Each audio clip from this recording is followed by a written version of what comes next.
সৃষ্টির পর থেকে যা কিছু বদলাতে চায়নি তার পরিণতি হয়েছে বিলুপ্তি।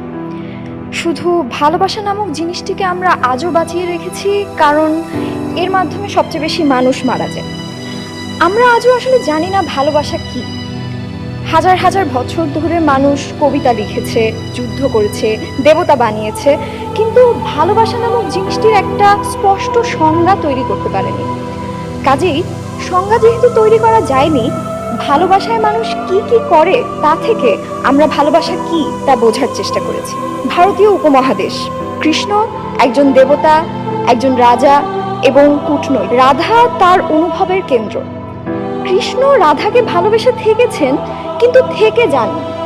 তিনি চলে গেছেন মথুরায়, রাজনীতি, যুদ্ধ, ধর্ম সবকিছুর জন্য। কবিরা পরে একে দিব্য প্রেম বলেছে, অপেক্ষাকে মহিমান্বিত করেছে, বিচ্ছেদকে দর্শন বানিয়েছে, কিন্তু কোথাও প্রেম ছিল না। সপ্তম শতকের আরব ফার্সি মরুভূমি। কায়েস লাইলিকে পছন্দ করলো, এত বেশি পছন্দ করলো, এত বেশি ভালোবাসলো যে সমাজ তাকে নাম দিল মজনু, পাগল। লাইলির বিয়ে হয়ে গেল। একটি খুব বড় প্রশ্ন, আরেকজন মানুষকে ভালোবেসে অন্য কাউকে বিয়ে করে ফেলা, তা তো আমি জুলিয়েট হিসেবে কখনোই করতাম না। লাইলি করেছেন, তাতে আমার আপত্তি নেই, কিন্তু মজনু কি করলেন? তিনি লড়াই করলেন না, সমাজকে বদলানোর চেষ্টা করলেন না, ভালোবাসার অধিকার দাবিতে আনলেন না। তিনি চলে গেলেন মরুভূমিতে, পাথরের সাথে কথা বললেন, কবিতা লিখলেন, হারিয়ে গেলেন। সমাজ আজকের এই ভালোবাসাকে আর যাই বলুক, আমি তো ভালোবাসা বলতে আটকে উঠব। এরপর গ্রিস, ব্রোঞ্জ যুগ।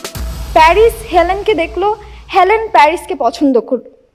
এই ভালোবাসার ফল একটা যুদ্ধ, 10 বছর, গোটা একটা সংস্কৃতি, একটা সভ্যতার পতন। এই ভালোবাসা অবশ্য কষ্ট পায়নি, কষ্ট বিতরণ করেছে একটা চ্যারিটি। এই সবগুলো দম্পতি যুগলের কাছেই ভালোবাসা এত হালকা একটি জিনিস ছিল যে তারা অন্য সব দায়িত্বের মাঝে, অন্য সব প্রায়োরিটির মাঝে ভালোবাসাকে একটি ঠুনকো জিনিস হিসেবে আমাদের সবার সামনে পরিবেশন করেছে। দেখে দেখে ভালোবাসা শেখায় এ যুগের প্রত্যেকটি মানুষের কাছে ভালোবাসা আজ খুব ঠুনকো হয়ে গেছে। কাজের চাপে, স্বপ্নের দায়ে এরা ভালোবাসতে সময় পায় না। এরা চায় ভালোবাসা পানির মতো এক একটি পাত্রের রূপ ধারণ করুক।